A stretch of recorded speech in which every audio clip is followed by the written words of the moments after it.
I haven't seen a lot of like Salt Rage compilations Trust me, recently. they're out there. Well, I mean they're out there. I'm just more talking about like I haven't seen one since like 2020. Like there's not a lot of VODs like that Oh, anymore. yeah. I think the last one I saw was with like Mars or something reacting to him.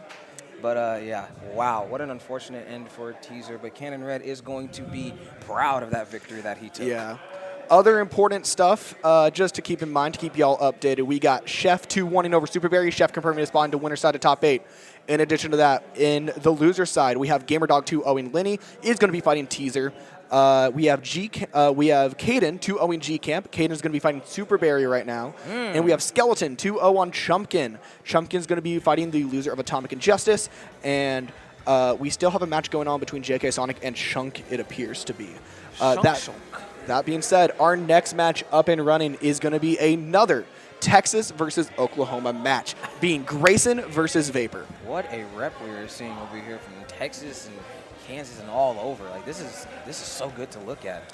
Glad to see other people, as I said this before, glad to see other people coming from like way out there in different states just to make here at Skyline Winter 2022. The dedication that these players have wanting to show off their talents on stream, and what privilege that we have to commentate on them. Like this is almost an honor. Yeah, no, I am hella excited, especially for the fact that, I mean, I'm initially from DFW. This is, I'm up in Oklahoma for college, and Vapor is my current roommate in college. And being from DFW initially, I've always known as Grayson is like a top dog. It's exciting to see them play against each other and see, and basically see how different kind of these states of my life are going to end up being. But, I mean, as I kind of briefly mentioned before, Grayson is one of the best Robs in DFW, probably up with Atomic and Cosma. Vapor is one of the best Game & Watches in this area. They have both these players have popped off at majors and super majors before, which is very impressive. And I think no matter what happens, this is going to be an amazing set to watch. I'm super excited for this. Yeah, we've seen, because he plays Kazuya, correct, Grayson? Grayson, Rob. Rob? Okay, Rob. I'm thinking of somebody else. You're thinking of Skeleton. Oh, that's true. Yeah. I was thinking of Skeleton. I apologize. Yeah. Now I remember. Yeah. All right, yeah. Grayson with the Rob, Vapor with the Game & Watch. Man, as we saw previously with the Game & Watch, was not giving Toby a chance to breathe. So I wonder if he can, take that and apply it to Grayson over here. It's going to be an interesting diversity between the two, mainly because when it came to Game & Watch versus Luigi doesn't really have a lot of tools to try to get those punishes. Meanwhile, Rob is one of those characters. He has such amazing zoning tools that he's able to kind of counteract that and has opportunities to kind of punish Vapor in that sense. And Mr. Game & Watch. But so far, we are starting Game 1 on Battlefield, not Pokemon Stadium 2. And yeah. So far, it's been very Vapor-ended, but this is kind of a trend with Mr. Game & Watch in general, where the percent is fairly easy to access. The problem is trying to get those final kills, and Rob has such amazing longevity that I'm unsure if it's going to be curious if Vapor is going to be able to get those kills or not. Now he's going to throw him back off stage, trying to go for that back air to quickly end it out. But the patience that Vapor has to see himself back on stage, sending Rob all the way up into the air. But Grayson is going to come back down just to get back aired off the right side, throwing that gyro to give him some space.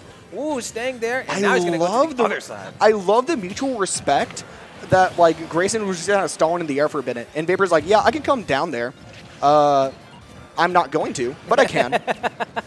And, he just casually accepted that Rob's just going to recover to the other end of the stage, like it happens. Yeah. And just like that, Vapor has the lead right now. This is where Vapor tends to shine in this sort of lead sort of sense, where it's really hard for him to kind of catch up, because all that Game & Watch wants to do is just kind of play a very keep away sort of play style, where it's a lot of, oh, you're going to run up to me, and I'm going to up you away. That is very true. The other thing I'm loving from Vapor's playstyle right now is he's currently using the bucket to reflect any gyro throws and reverse it immediately onto Grayson. It's really been terrifying in that sort of sense. Very effective use on Vapor. I haven't really seen that, but good job for him putting that together. Yeah, it seems like they both know what they want, but each player's just not going to give it to him that easily. Like you see Grayson just trying to get that aggressive kill. Meanwhile, Vapor is really trying to close in that gap and making that advantage. And now we see here from Vapor that he has the gyro, but he does not have that first stock, so now he's on his second. He's on his second, but he also has a full stock lead. Now, Rob, like, you know Rob can easily make these comebacks, but it's going to be curious to see how Grayson specifically kind of interacts with these situations. He's already adapting to avoiding getting hit by the chef using that upbeat and its amazing momentum. Meanwhile, he is now playing a lot more keep away than he was before. He's not really holding into Vapor and into his antics. And so far, it's been working out. Up air almost killing, even at like 80%. An amazing gyro into forward smash is going to immediately take to a last stock. Grayson making this immaculate comeback right now. If that up air doesn't kill, a forward smash will definitely kill. But Vapor's just going all the way over it, as Jacksepticeye would say, all the way. But Grayson with a good DI managing to get back on stage. Yeah. I also love Grayson's nairs, just avoiding any sort of like hitbox extensions. That Vapor is winning. And so far, like, it may be a big percent lead, but it really is anyone's game still. I'm really excited to see how this game honestly concludes. Will we see Vapor land one of those intense smash attacks or get a back air off? Or are we going to see Grayson make this insane comeback? Also, can we talk about how long that back air lasted and that Game & Watch back air wasn't able to get that spike? Yeah, that back air is really extended on that hitbox there from Vapor. I mean, it's also kind of extended on Rob as well, but you just got to time it perfectly. But I don't think he's getting a chance. We haven't really seen Grayson kill with the back air, more so kind of like spacing out his options. But if he spaces that out, his opportunities will be laid out. But it looks like that up tilt into an up air is going to take, ooh, Vapor just amazing quite a while. DI from Vapor. That, in the end though, one thing that I love that Grayson's doing right now is use the gyro to extend the hitbox of back air. And Vapor is just respecting it. And it really is, this is kind of what I'm talking about. Like, Vapor was able to rack up so much percent, but isn't able to find the opportunity to get the final blow. Grayson has been able to even up the stocks, and when it comes to which one's going to kill faster, it's going to be the funny robot. That is very true, and you see when both players have that gap closed, it seems like Vapor's the first one out of the shield to get the up B, but I think the forward air is going to take us to the next game. Yep. Unfortunately, that first forward air was able to shield poke the second one, allowing the opportunity for a second one to come in, taking that game for Vapor's end. Vapor needs to take one more, and he moves on with to fight Cannon Red in the winner side of top 8. Wow, what an interesting match that is going to be if one player fights Cannon Red is what you said. Yeah. Man, right now we are... I think he fights Cannon Red. Let me double check. Yeah, go ahead and do that. Yes, that is correct. All right. So it is either going to be Grayson or Vapor that is going to fight Cannon Red. But you know what? There's still a lot more game left. Mm-hmm. Yeah, we still have 2 more games to occur to. And it looks like Vapor banned PS2, FD, and Kalos. And we are going to go to Town and City. I've talked about this before, how this is such a good stage for Rob, but this is also an insane stuff. Also, I just want to give a big shout out to someone special, Shunk, with the 2-1 over JK Sonic, the 41st seed in 9th place at worst at this point. Wow. Congratulations to the Shunk. We also got another upset, Justice, the number 8 seed, upsetting Atomic, the number 1 seed, which means DFW only has 1 person in winner side of top 8. Well, be sure to look forward to that. But right now, ooh, Vapor changing up the skin color, going the red. He's like not playing around this time. Yeah, I've never seen Vapor use this specific skin color before. I'm curious what the decision is on that one. I think it's just to allow him to be a little bit more visible on when he has Bucket. But we're going to see how this kind of affects the end. Like I've talked about, Town is such a great stage for Rob that I'm very curious to see like how just this stage switch is going to affect how the set's played. And like so far, Grayson's been doing really good with getting, like, basically punishing Vapor, but he's slowly able to bring back the percent. And for the both times that you have commentated on Vapor, you mentioned the fact that like Game & Watch does a lot of chip away damage, which is very true, and I'm seeing it right now. You know, trying to get not really kills, but just trying to rack up the damage with like nair and forward air and back air until he can find that opportunity to either end the stock with an up smash or back off stage or something. But is this match insane? It is not. Nah, this has such Town and City has a pretty low ceiling that those down throw up airs, you have to be really crazy on your mash to be able to avoid getting out of those situations. Unfortunate end, but this is where we see Rob go a little bit crazy. Those gyro strings were going so intense, and Vapor just did a simple up B to push it away. I would have loved to see that continuous combo that Grayson had, man. That would have been a clip-worthy clip if he would have continued that combo. But Vapor's not letting him get that chance as he forward tilts him off to the left side of the stage, trying to end it out with the back air. Tried to go crazy with a down air, and it's going to be an instant punish as the rotor arm is going to take away Vapor's second stock. Grayson still on 3. Wow. I guess the Redskin Game & Watch just wasn't really working out for him. It's not about skin energy. It's more about making sure when you have what resources you have. At least when it comes, I think, at least when it comes to the mentality that Vapor has. Because when you have that white skin, it's really hard to kind of identify when you have bucket or not. You don't know when you're specifically flashing. Mm-hmm. So it's just to make sure, like, okay, I can have this bucket strain. Okay, I see your point now. I see your point. But ending it off with that forward tilt, so now Grayson is finally on his second stock. So Vapor does have quite a ways to go if he's going to try to win this game. Ooh, good DI by him. That would have been really I thought that was going to be it. I'm going to be honest. Although I would not be surprised if it was, but Vapor is still holding strong. He's still got fight in him. He's still got a little bit of a fight. He is still racking up a little bit of percent on Grayson, but Grayson, he knows that he can just get a simple grab to be able to take this game. Not going to be able to connect any of these smash attacks at the moment, but he knows he is in the advantage. Like, he doesn't need to approach. He's letting the funny beat boop man go in, and he's going to find the opportunity that the beat boop is just going to mess up, and just like that, we're going to have it to a game 3. Wow. Jab lock into an up smash. That was a nasty jab block. I don't think that was a jab block. I think he just got hit by the gyro into it, but I could be wrong. Man, either way, that was a very interesting way for them to go to game number 3. Wow. All right, this is the last one. This is the last game. This is the last game before. Yeah, this is the last game before we're into the winner side of top 8, which is very exciting. It can be anyone's game right now, which I mean, it's going to be very exciting.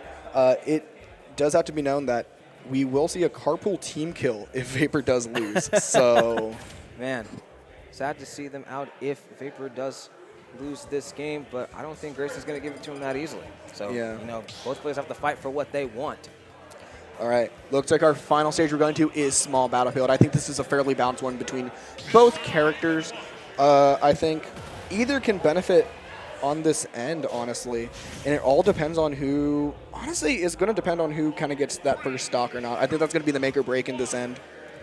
All right, game number 3. Let's Changing see skin once again.